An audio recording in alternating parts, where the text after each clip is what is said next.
और अब इस फैसले पर देखिए रिएक्शंस भी लगातार आ रहे हैं। अखिलेश यादव का भी बयान सामने आया है, कहा है उन्होंने कि सरकार का फैसला गलत था, कुर्सी बचानी थी इसीलिए बोर्ड लगाया गया। दिल्ली लखनऊ की सरकार ने लगाया नेम प्लेट, सांप्रदायिक की राजनीति खत्म हो रही है। तो अखिलेश यादव का यह बयान।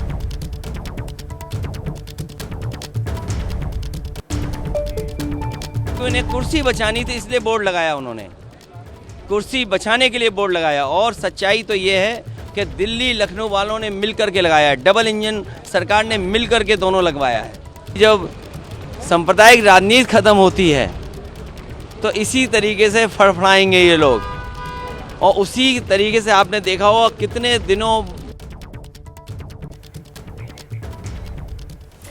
तो अखिलेश यादव को आपने सुना और कहा कि जो राजनीति करती है बीजेपी अब वो खत्म हो रही है, लोगों को समझ आ रही है। इस पर आपसे बात करती हूं मैं आशीष, क्योंकि ये देखिए स्वागत इसलिए किया जा रहा है विपक्षी दलों की तरफ से क्योंकि वो जो नैरेटिव सेट कर रहे थे, वो इस फैसले का विरोध जिस आधार पर कर रहे थे, कोर्ट की रोक ने उसको बल दिया है, यहाँ पर वो साबित हो गई एक तरीके से कि इसकी जरूरत नहीं। जी हाँ, बिल्कुल। विपक्ष का जो स्टैंड है कम से कम इस फैसले में, भले ही वो इंटरिम सुप्रीम कोर्ट का फैसला है अभी 26 जुलाई तक, लेकिन उसमें ऑपोजिशन का स्टैंड विंडिकेट होता है। और देखिए बहुत ज़्यादा वक्त नहीं है जब फिर से 4-5 राज्यों में विधानसभा चुनाव होने हैं, महाराष्ट्र हो, हरियाणा हो, इन राज्यों में भी साइजेबल मुस्लिम पॉपुलेशन है। मुझे लगता है कि पॉलिटिकल तौर पर इसको विपक्ष अब भुनाने की कोशिश करेगा, और यही वजह है कि आप देखें एक के बाद एक विपक्ष के नेता, सिर्फ कांग्रेस ही नहीं तमाम दूसरी पार्टियों के नेता इंक्लूडिंग अखिलेश यादव इस पर अपना ओपिनियन जाहिर कर रहे हैं और बीजेपी को घेरने की कोशिश कर रहे हैं। आने वाले दिनों में भी वो लोग इस मसले को और ज़्यादा उठाएंगे। अब देखना ये बड़ा दिलचस्प होगा शिरीन की 26 तारीख को सुप्रीम कोर्ट फाइनली इस पर क्या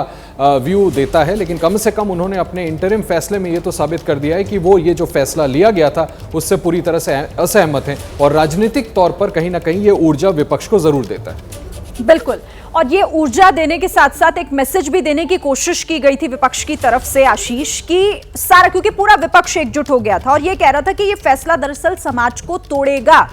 तो यहां पर ये तो सच हो गया, कोर्ट ने क्योंकि यही कहा है कि भाई नाम की जरूरत क्या है इस मामले में, आप मेन्यू बता सकते हैं लेकिन नाम नहीं। ठीक है, मैं आशीष आपका रुख करूंगी।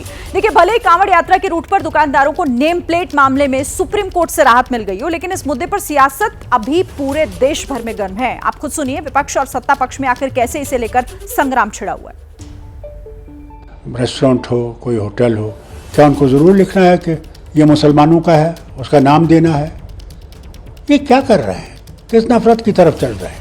एजेंडा है और पूरे देश की जनता के सामने इस विपक्षी दलों का एजेंडा आज बेनकाब हो चुका है। शुरुआत एनडीए ने की है, पहले तो कभी ऐसा नहीं हुआ, हिंदुस्तान कोई नया देश तो है नहीं, तो कभी इस तरह से नहीं हुआ कि नाम का खुलासा किया जाए। और क्या आवश्यकता पड़ी अभी? जनगणना सार्थक है, सही है, तो फिर ये जो कांवड़ लेकर के इतना परिश्रम तपस्या करके आते हैं, किसी का दीन ईमान, किसकी कांवड़ कहीं अपवित्र न हो जाए, इस दृष्टि से अगर योगी आदित्यनाथ ने कोई निर्णय लिया है तो अच्छा है। अभी ये धर्म के नाम पर पहचान करा रहे हैं, कल ये जाति के नाम पर कराना शुरू कर देंगे, तो ये कहाँ जाकर रुकेंगे? धर्म और जाति के नाम पर आप पहचाने अगर कराने का काम करेंगे, देश में नफरत नहीं चल सकती, नफरत से काम नहीं हो सकता। लोगों की आस्था का विषय है, लोगों की शुचिता का विषय है, लोगों की पवित्रता का विषय है, और पवित्रता भंग हो हमारी, ये कतई बर्दाश्त नहीं होगा। क्यों नाम छुपाना, क्यों नहीं अपने नाम को प्रकट करना? ये चुनाव का ही है, ये बेईमान लोग हैं। माँ पिताजी ने रखा है तो मेरा उस नाम को लिखने में क्या आपत्ति है? तो यदि किसी का नाम रहीम है तो रहीम लिख ही सकता है, दूसरा तो नहीं लिख सकता। नाम लिखने में क्या खराबी है? जिसको जहाँ पसंद है वहाँ जाएंगे, बहुत जगह तो नाम लिखा ही रहता है, तो मेरे ख्याल से किसी को कोई आपत्ति नहीं होना चाहिए। सुना आपने अलग अलग दलों की प्रतिक्रिया। संजय, मतलब इस पर राजनीति जिस तरीके से गर्म है, ये समझा जा सकता है कि हर कोई इसमें अपनी अपनी राजनीति रोटी सेकना चाह रहा है। सीधे तौर पर इसे अपने अपने वोट बैंक से भी जोड़कर देखा जा रहा है क्या? बिल्कुल वोट बैंक से जोड़कर देखा जा रहा है, और इसके आगे का जो स्टेप है वो शिरीन मैं आपको समझाता हूँ। अभी आपने एक बाइट सुनी थी जिसमें कहा जा रहा था कि अभी तो धर्म के नाम पर बोर्ड लगवाए जा रहे हैं, कल को जाति के नाम पर लगवाए जाएंगे। विपक्ष की तैयारी यही थी कि इस मुद्दे पर सत्ता पक्ष का, उत्तर प्रदेश सरकार का काउंटर करेंगे, ये बता करके कि आज तो हिंदू मुस्लिमों में भेद कराना की तैयारी है इस बोर्ड के जरिए, लेकिन कल को इसमें चूंकि लोगों की जातियों का नाम भी मेंशन होगा, प्रोप्राइटर में पूरा नाम आपको लिखना पड़ेगा, तो जो छुआछूत या ऊंच नीच वाला भाव है देश में, उसको लेकर के जो प्रमुख जातियां हैं उनके ही या सवर्ण जातियां हैं उनके ही रेस्टोरेंट में, उनके प्रतिष्ठानों में लोग जाकर के खाएंगे पिएंगे या उससे सामान लेंगे। लेकिन बाकी जो दलित और पिछड़े जाति के लोग हैं उनके प्रतिष्ठानों पर लोग जाने से बचेंगे।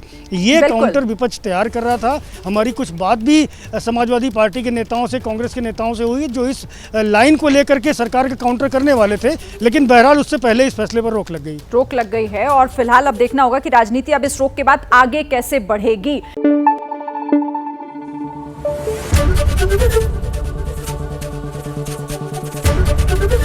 एबीपी न्यूज आपको रखे आगे।